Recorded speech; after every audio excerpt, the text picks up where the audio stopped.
Art grabbed me and Billy, dragged us to his dressing room, shut the door and locked it. And then he holds his hand up and blood's coming out like that. I go, oh, shit. Oh, that doesn't look good. What's amazing is that he could hear that 2 drum kits away.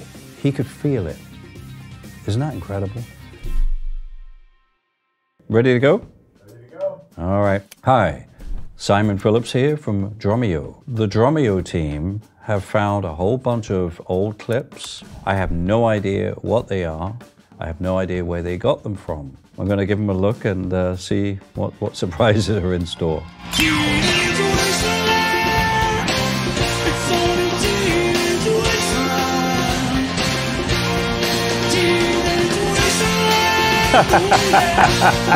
John.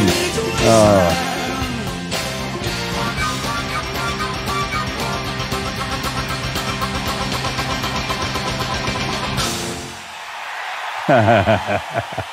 Well, that was The Who at Universal Amphitheatre, the 25th anniversary tour. So funny to see Pete dancing. Now you'll notice that Pete has a bandage on his hand. This show was right after we had played Vancouver, which was right after we played Tacoma. And that's where he had that little accident. We were playing Won't Get Fooled Again. Pete's right in front of my drum kit. And he puts his arm up like that and then swings it, but it doesn't come up. And he looks down and he looks up at me and he goes, of course I can't hear him. We're playing at 103 decibels on stage, you know. And then he holds his hand up and blood's coming out like that. And I go, oh, shit. Oh, that doesn't look good. So what had happened, he'd gone and put his Stratocaster whammy bar through his hand. So we all thought that was the end of the tour. It so happened that there was one of the leading hand surgeons in Tacoma, and they got hold of him, looked at his hand, irrigated it, cleaned it. He said, "You're a very lucky man. Missed everything. Just went right through." Gave him some painkillers. He said, "That's going to be really painful." That's it. Great tour, great fun, great music, and lots of things I can't tell you about.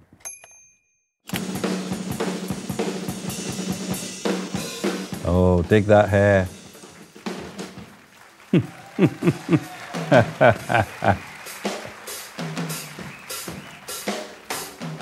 Oh, as the pupil watches the masters.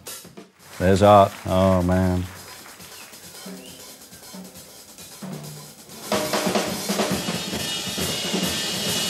Okay. Montreux, 1983. I didn't know who was playing at Montreux that night. Somebody was walking down the street, looked up and said, "Hey, Simon, Claude Nobbs wants you at the casino." "Why? I don't play till tomorrow." They said, "No, he wants you to jam with Billy Cobham and Art Blakey." I knew Billy, didn't know Art. And then all of a sudden, Claude is announcing that we're going to play. And out we go.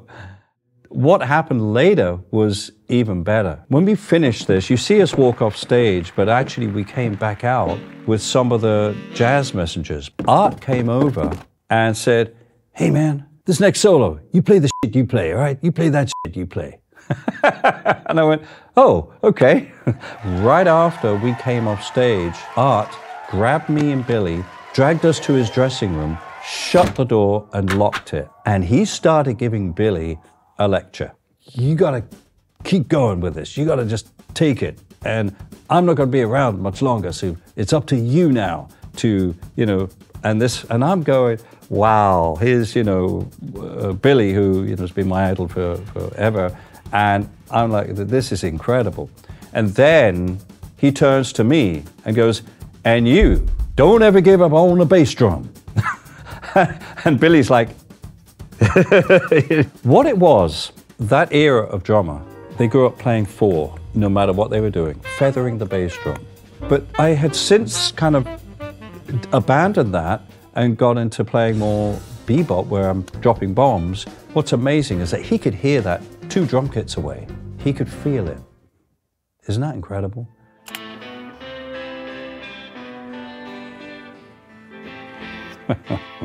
I recognize this.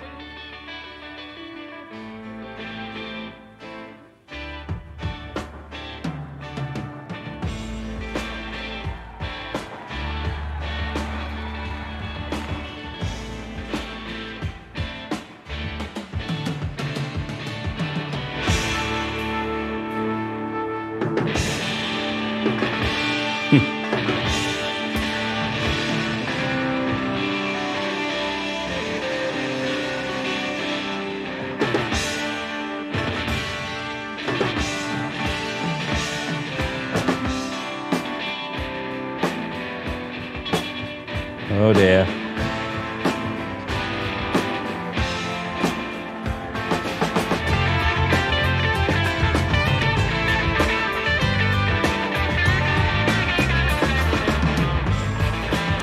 This was the Arms concert. Not one of my glorious shining moments, I'd have to say.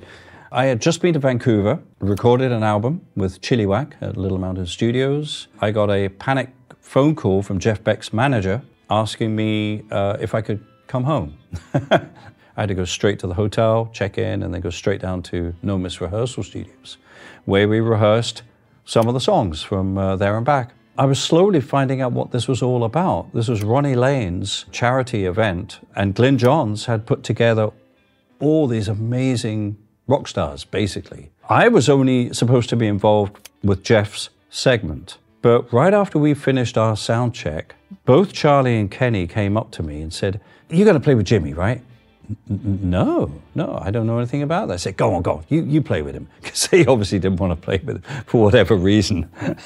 And the gig, by the way, was that night. I was jet lagged, and Jimmy comes on stage, comes and says hello, and I've met Jimmy a few times. And he said, "You going to come play with me?" I went, "Well, okay, but what are the songs? What are we doing?" You know, Jimmy doesn't write straightforward songs. We didn't really rehearse, from what I remember anyway, Stairway to Heaven. And what made it difficult was there was no singer. So when we get to that bit, I couldn't even remember. I mean, I hadn't heard it for years. I couldn't remember where the drums came in. And I thought, well, I'd better come in now. So I came in, which I think was a little bit early. And then we got to that section, and frankly, I have no idea what was going on.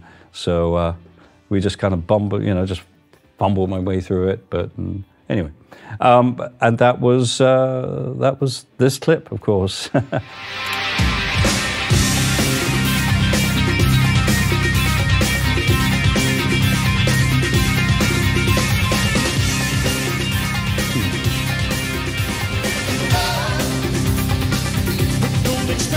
Wow.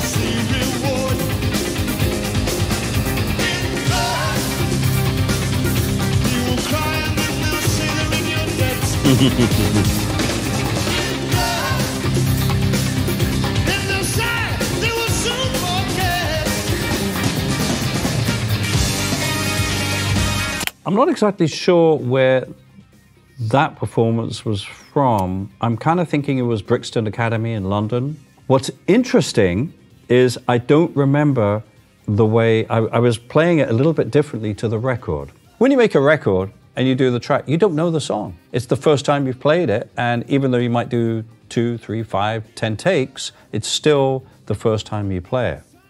Once you actually rehearse it in a room and then play it live, you start kind of modifying it a little bit to maybe make it, work better in a live context. I didn't realize I was doing that hi-hat thing. I'm pretty sure on the record, I think I played this.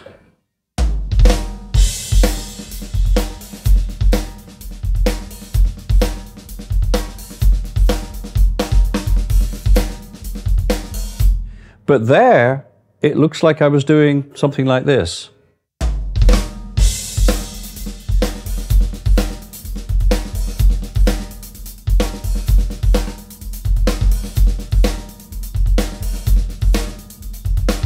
Kind of cool. I just don't remember doing that at all. If people see my performance of Give Blood and go, "Oh, he's doing it all wrong," yes, I probably was. But that's what happens, time, you see.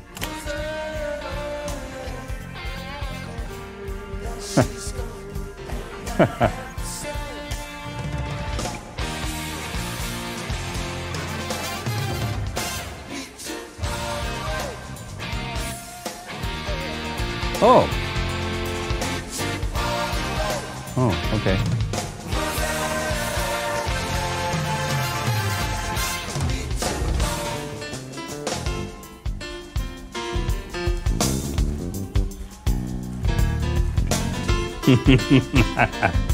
There you go, Greg. Wow.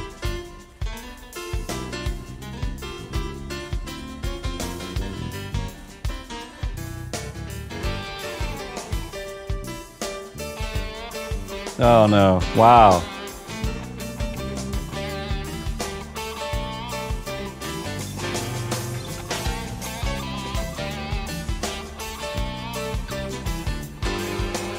Yeah, I'd forgotten that. Wow. Of course, that's Lee Sklar on bass because sadly Mike was no longer able to play. I was actually kind of co-producing this and arranging a lot of the technical side, which didn't work very well. Thankfully, we had 2 recording systems. We're there in the dressing room at the Zenith, and the tour manager hands me a walkie-talkie. And I said, what? He said, John needs to talk to you. Hey, John. And he's our sound engineer. He said, Simon, Pro Tools is not working.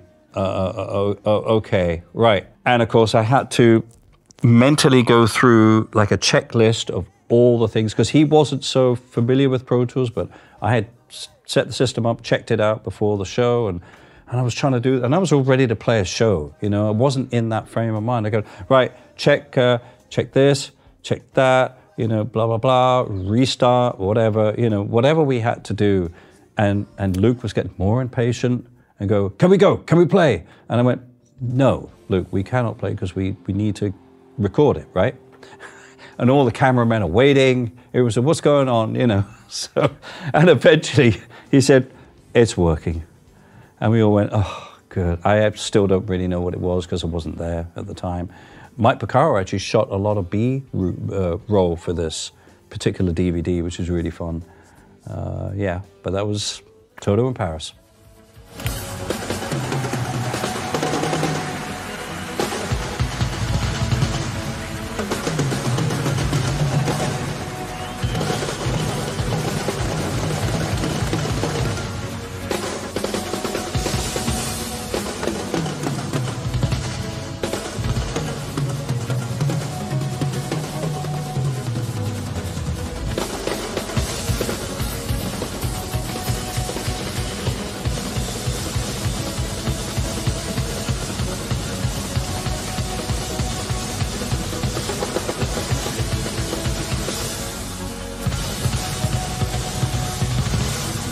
Wow.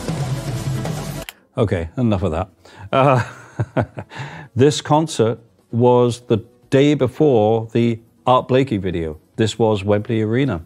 This particular piece of music is actually my first production or co-production and co-engineering. This was in fact the actual album that Mike asked me to come and co-produce him, where basically I learned to engineer, you know. There is a funny story about this concert. So one of the singers that sang on the record was Roger Chapman, who sang with a band called Family. And he made a guest appearance at the end of this show. He came up on stage and sang Shadow on the Wall, which is a really cool song of Mike's. A few weeks later, he was in his local barber, where he always goes to have a haircut. And there was a guy next door to him in the next seat who, you know, didn't know who Roger was or anything. And, you know, British barbers are very chatty. And they go, so, as he's cutting away to this other guy's hair, he goes, so, did you do anything interesting this week? Yeah, I actually went to a concert. Oh, really? And Roger's like, you know, reading the paper while he's getting his hair cut. He said, yeah, I went to see Mike Oldfield at Wembley Arena. So Roger pricks his ear up. And of course, the barber who's cutting Roger's hair knew exactly what, you know, about the concert. He said, oh, how was it? He said, oh, it was great. But, you know, something really funny at the end happened. What was that? He said, well, this drunk leapt up on stage and started singing with the band. He had no idea it was Roger Chapman. And he's sitting right next to him. Isn't that beautiful?